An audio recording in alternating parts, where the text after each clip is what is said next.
welcome to Quarryside chat number 9. We are really excited to be here with you tonight. We have a fantastic group of colleagues and staff out at the park this evening. You'll see some blue skies in the background, but I'm going to let everybody know that we do have some storms coming. So you might see some raindrops in tonight's Quarryside chat. I know it's been full sunshine in the last 9 weeks.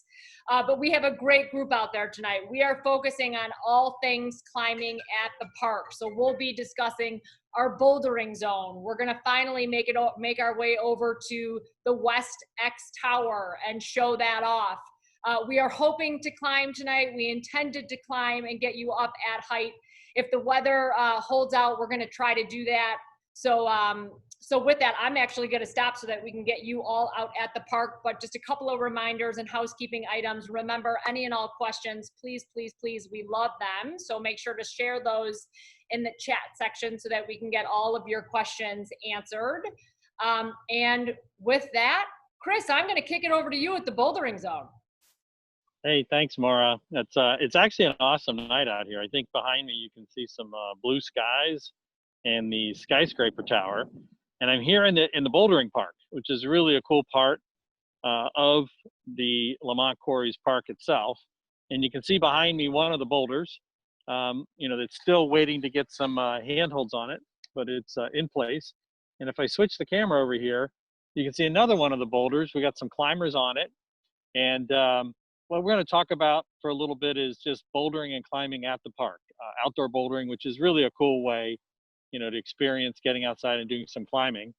And you can see over there our general manager, Byron, who is a boulder climber. I guess first question is, what do you call someone that boulders? Is that a boulderer?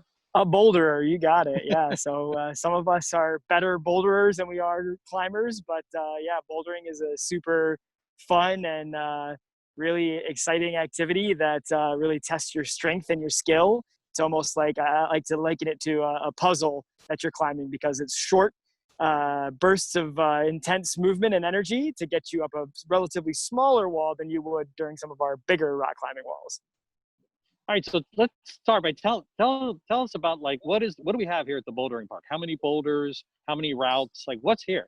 Yeah, that's a great question. So we have 3 main boulders that are part of our bouldering zone. Those boulders are 3 different sizes. We have 2 that are kind of a little bit on the small medium side. They're about 10 feet tall, and they can hold approximately about 150 holds apiece. And then our biggest rock wall that we have here has about 12-foot height and can hold almost 200 different holds. And what's really cool about the different boulders is the routes are kind of variable and changeable. And not only do we have the actual holds that you can kind of see them using there, but we also have natural features that were built into the boulders here, which is really exciting, because not only do you get the feeling of climbing, like you would at a climbing gym with actual climbing holds on a climbing wall, but you actually get the feel of real rock as you're climbing around on this pre-made structure that has cracks and holds and divots and little areas to kind of get yourself into, which is really exciting.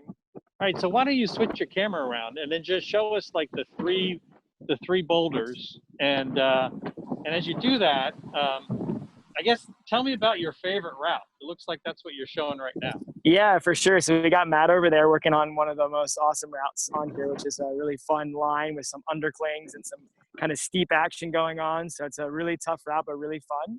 And again, the challenge is up to you how you make it. There'll be easier routes and there'll be harder routes. We'll be starting to grade some of those routes, so you'll have a system to know how easy or difficult it is. That system goes from V1 and up, and we'll have about V6 as the hardest here. So you have that, which is one of the premier kind of climbs and boulders. We still have really awesome climbs as you look around here. We have a little bit of an easier boulder over there that is a little bit more flat and easier to climb. And is that more for beginners, like routes that beginners it's interesting, because some of it is a little bit easier because it is flatter, but it requires a little more balance. We'll set the climbs a little bit harder, so you have to balance a little bit and use less strength to get up it, but have to think about it more and use more technique. Yeah. So each one will have its own unique challenges. And then over here, And you can see a little bit better probably from Chris's angle, but it kind of goes off into a prow on the other side that overhangs really far. Yeah, and that's this is really what you're exciting. talking about right here is this Yeah. this overhang. That overhanging prow there is super challenging, requires a lot of physical strength to get up there, and is a really fun and challenging kind of as you get better and better. Each one of these boulders will have routes that pretty much everyone can climb when they first start, and then they'll get better. They'll try a more harder route. They'll get stronger, come back again and again and practice, and that's kind of that whole fun and exciting challenge of bouldering, is that each time you go, you get a little bit further and you do what's called projecting. And you find a project on a boulder that you like, which is a route that you really want to get to, but you're not quite there. So you need to train and practice to get to that point. So is the bouldering a part? How do people buy that? Is it a part of the day pass? Is it? I mean, how does it work? If you want to come out here and boulder, what do you have to do? Yeah, that's a great question. So the bouldering is part of the day pass as well as part of a membership. So if you have a membership at the Forge Lamont Quarries, you can make your reservation to come and climb. It's a great way to get the morning started for sure. Great way to get the blood flowing. If you also purchase a day pass, it will be included as part of that day pass as well. So you'll be able to come out and enjoy the bouldering zone for those day pass visitors as well, which is really awesome and a really fun way to kind of take some downtime from the ropes course, or, you know, after you've done a nice paddle, coming over and challenging yourself on the boulders is really exciting. All right, so of course we got to ask the COVID-19 question. How does bouldering work in terms of policies while we're in COVID-19 phase 4 and in general? Yeah, that's a great question. So we'll be limiting the capacity that we're allowing into the bouldering areas. And we'll also be limiting the amount of climbers that will be on the wall. So essentially 4 climbers on a boulder at a time, and no more than 10 people in one of the bouldering areas at a time. And we'll have staff that will be here helping and monitoring that. In addition to that, our same policies exist around all of our activities, which include wearing masks. We'll have hand sanitizer stations provided throughout the facility, as well as frequent cleaning procedures that we'll be doing on a daily and regular basis as well. Yep. And then what about exiting a route? You can see Matt here, it looks like he's climbing down. How do you exit a route in a safe way? Yeah, so the safest way is to kind of down climb, which you can see Matt doing just like that, exactly. So you'll climb down on the boulder, and that's the best way. Now, there are times where, you know, you're really going for it, and you may slip and fall off the route there, which is totally fine. And that's a natural part of climbing. That's why we have the a thick layer of mulch down below you. So that's really the best way to do. And if you do, you basically, as you're falling, you want to jump down and land right on your feet in a safe and controlled manner. So again, with these boulders, since you're not getting terribly high off the ground, it's not as far of a fall if you were to slip and fall, but definitely something that needs to be thought about and managed. And we'll have staff to help you kind of analyze and decide which routes and which places you want to be at a certain point in time. And you can even see, it's great, we'll have people helping you spot. So you can see Matt, he's actually spotting on the wall to make sure that if there were a fall, that person would get caught and helped down if they needed to. So our staff will be there to assist in that way as well. And so I guess another question I have is, how does bouldering relate to kind of the other climbing that we have here? Is bouldering an activity that helps you prepare for the 8 towers, or does it work the other way? Yeah, it's actually really cool because they're kind of they kind of switch back and forth. The bouldering will get you that nice powerful movement where you can make some more power balance and be more comfortable making those moves because you're closer to the ground and it feels a little bit less of a commitment to make a bigger move. So then when you move to the bigger rock climbing walls, you'll be able to feel that strength and power and have that confidence to move and try to do something that maybe you weren't as confident doing before. And vice versa, the longer, taller climbing walls will give you the stamina, kind of that cardiovascular background that you really want to be able to climb for longer, which in turn will help you boulder for longer and be able to do more of those powerful moves in sequence. Yep. All right, so how are we doing on time, Byron? We're coming right onto it. It might be a great time to go ahead and switch right over to cool. our next activity. Yeah, so if I'm here at the bouldering zone and, you know, it's kind of in the middle of all the different towers. You can see the hex towers. You can see the enormous skyscraper tower back there, a couple more hex towers, and yet a couple more hex towers that keep going. But if you look back through those trees there, what you see is the West X Tower. We've talked about the East X Tower before, but now we're going to hand it off to the West X Tower where Jeremy's going to tell us a little bit more about that. Thanks, Chris and Byron. So if you can see me now, you can no doubt see over my shoulder and note that I am standing here at the base of the West X Tower, which is a behemoth 90-foot tower that looks and feels a lot like the East X Tower that we showed you a couple of weeks ago out here at the park, with a few key differences. And we're going to talk about those differences over the course of the next few minutes, as well as give you a chance to get a sense for the types of elements and activities that you get to participate on when you're out here. So I'm going to turn my camera around here for part of this discussion so that it's easier for me to show you a few things. I guess first and foremost, let me begin by talking about safety.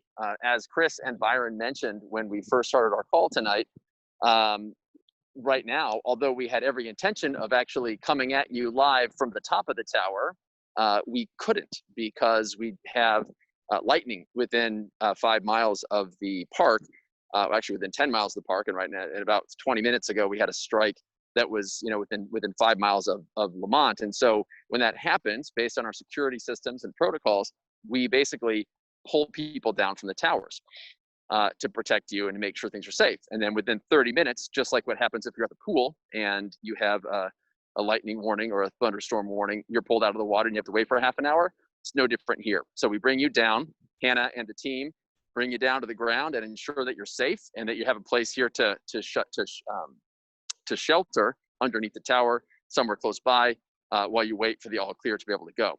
In fact, right before we started this and the lightning happened, these young men and women over here that you can see smiling and waving at you now, who are some of our fabulous guides that will be working with you when you come out to enjoy the Forge Lamont quarries, we're actually up on the elements, climbing around, doing what we call a safety check. So every day before the park opens, before any guests are allowed to come out and participate in any of the activities, members of our staff go out and actually test every last element in the park, which, as you may recall, is a whole lot of elements. So we actually have about a 2-hour process that members of our team go through every single day to safety check every last item in the park to ensure that when you come out and start climbing on this thing or climbing on the boulders or anything else, you're absolutely safe and secure.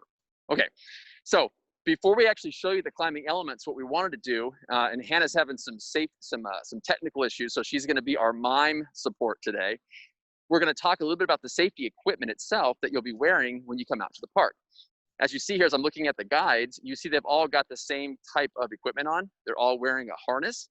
You see this harness itself. If we look at Ash here, it's great. It goes around your hips, around your legs, and up and over your shoulders, and then all the way around, so you have total protection, and so that your body is nicely supported should you slip or lose your balance on one of the elements, whether it's while you're climbing or when you're over in the 8 Towers adventure.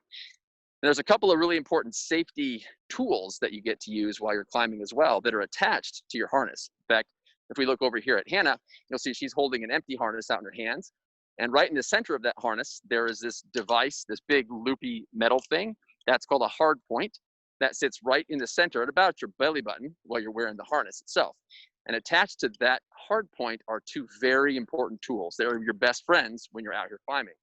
The one in Hannah's right hand is called a Smart Snap.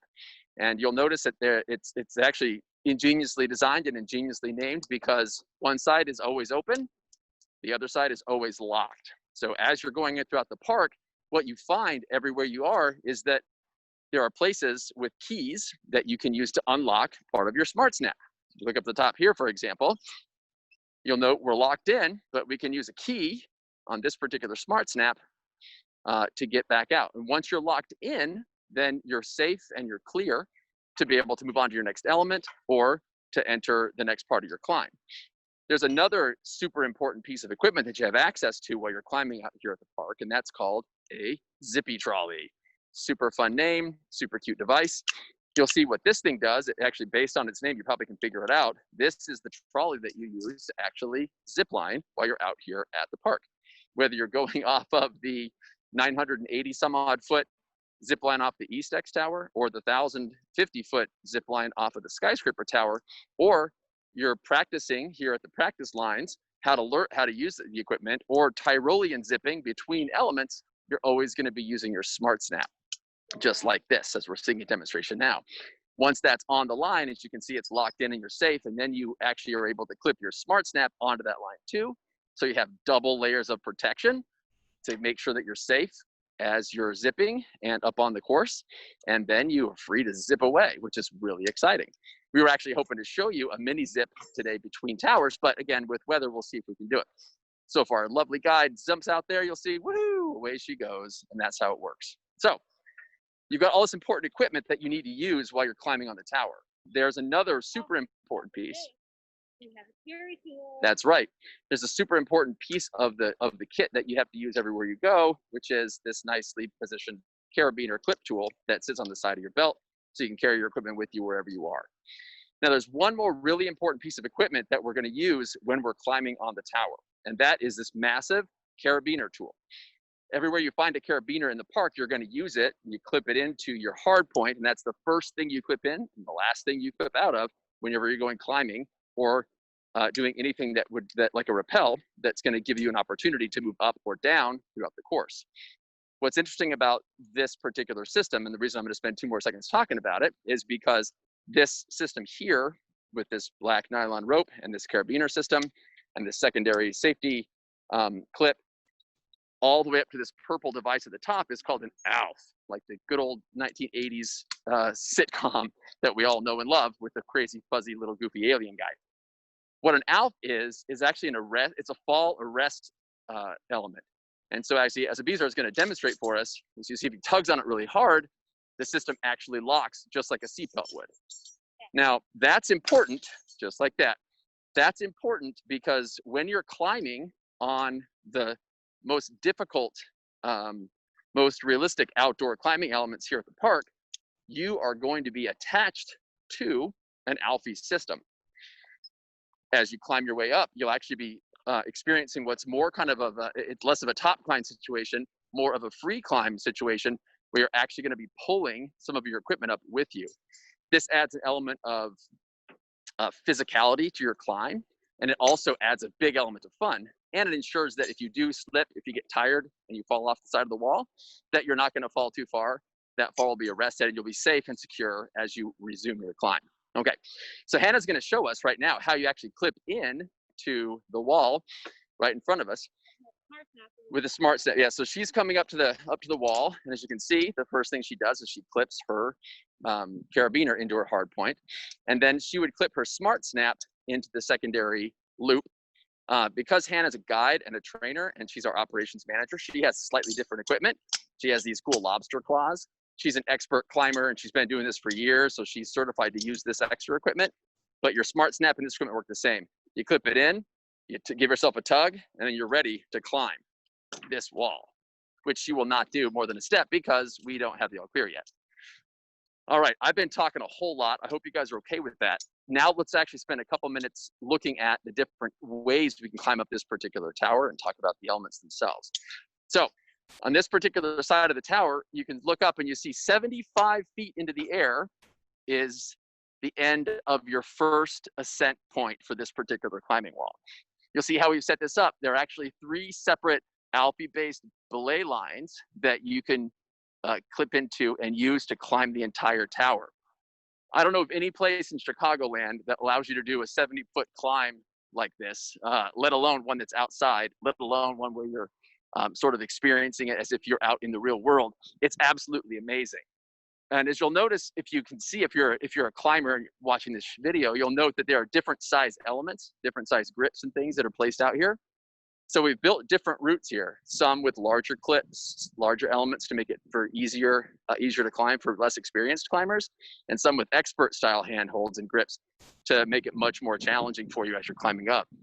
This is part of the way that we work here, right? Every day you're going to get to challenge yourself and learn something new about your own physical capacity. Now, in addition to the traditional climbing wall and climbing holds that we have, we've also engineered some other really fun ways to get up the wall.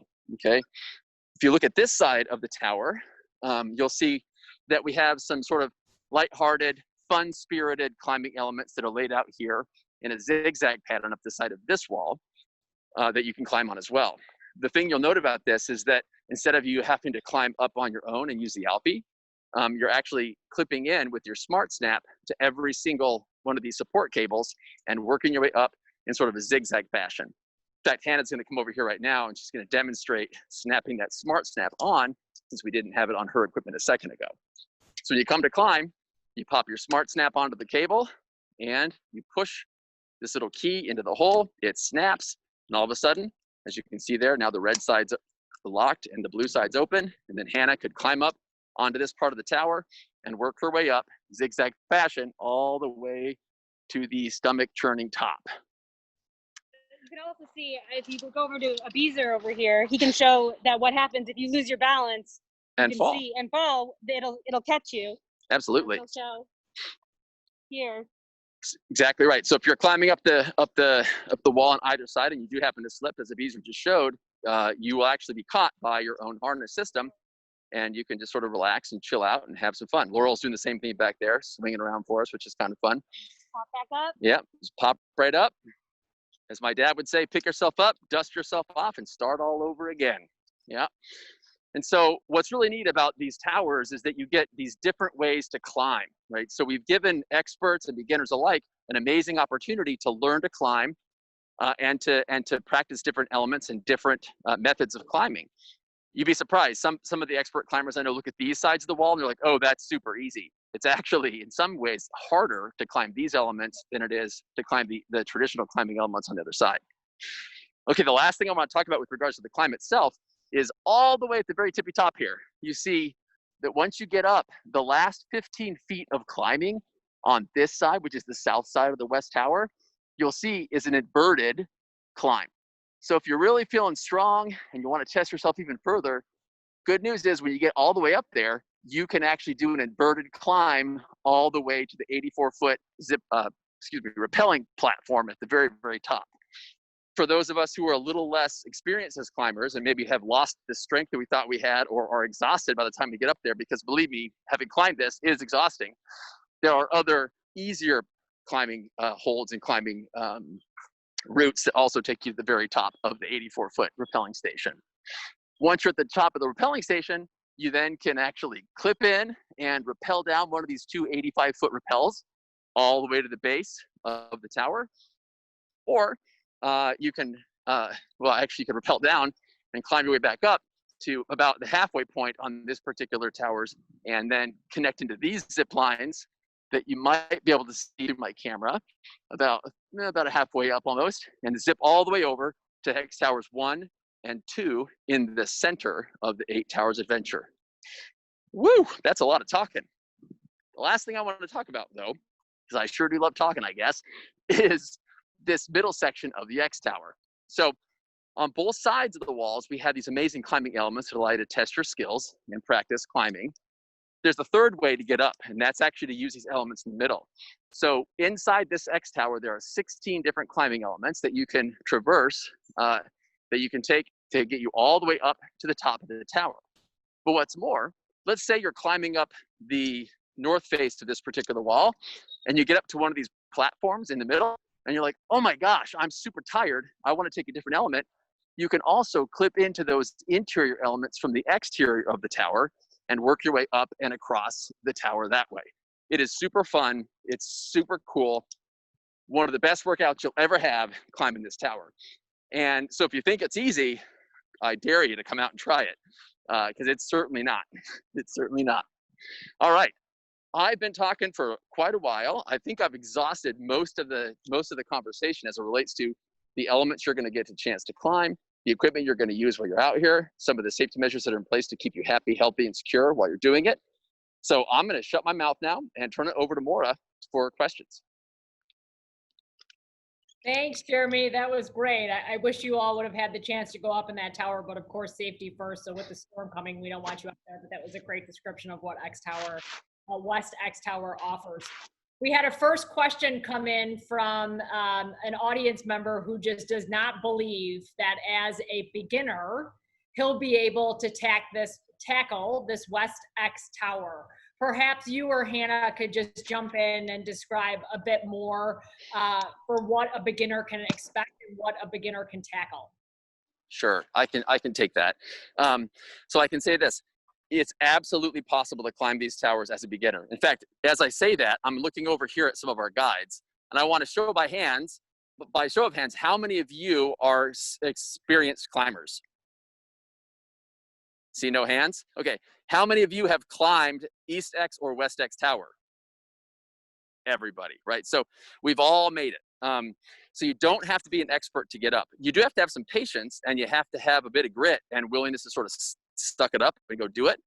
But it's not as hard as you think. I promise you this. So the lesson is come out, have a good sense of humor, have some patience, and just try what you can. You'll get there. That's a good You'll lesson get up. for everybody.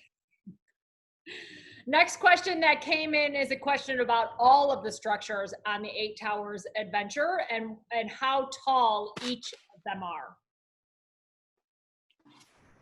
I can jump in for that one. Byron over here sitting by the boulders, and I'll kind of turn my camera around because I can see almost all of the towers from my vantage point here. So we'll start with what is the world's tallest ropes course, the Skyscraper Tower, which the topmost point of that is right around 120 feet up in the air, with the topmost platform that you can rappel down from at about 115 feet. Over there, just through the trees, you can just kind of see it peeking over there, is that East X Tower, which is right around 90 feet tall, which is the second tallest ropes course in the world. And then panning over all the way, you can just make the West X Tower, which gives you a size for the scale. I'm standing right in the middle of the park. You can see how big the park is by just me spinning around here. And the West X Tower is also 90 feet off of the ground. Now we have our hex towers. So we have hex towers 1, 2, 3.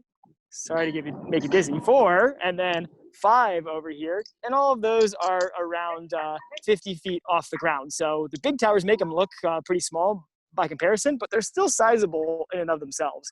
Pretty amazing structures to climb all around.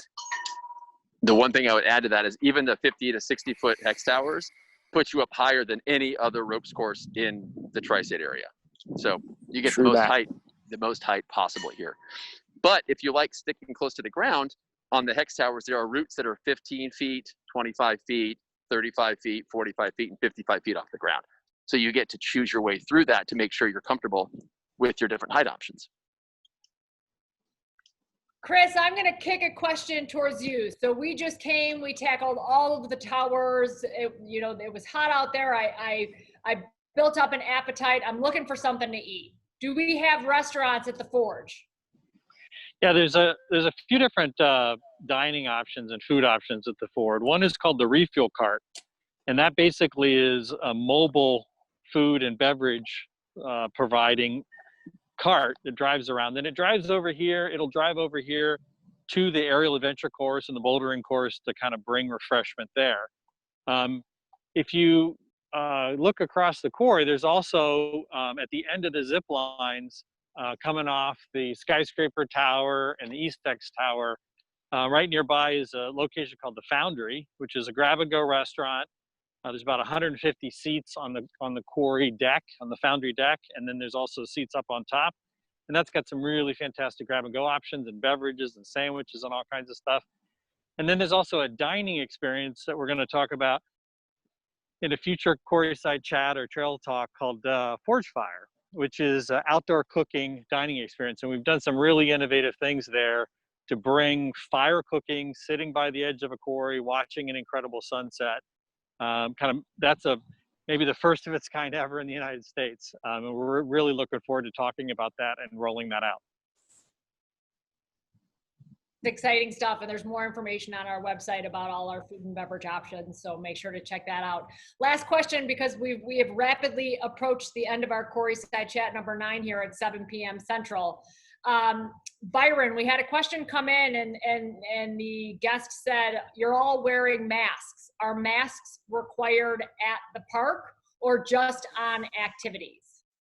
That's a fantastic question. So per the state guidelines, we are following those, and we want to keep all of our guests and our staff safe as they come into the park. And we really want people to be able to enjoy the fantastic experiences we have to offer. But due to the current situation in the world, we do have to be safe as we do that. So masks are required in the park.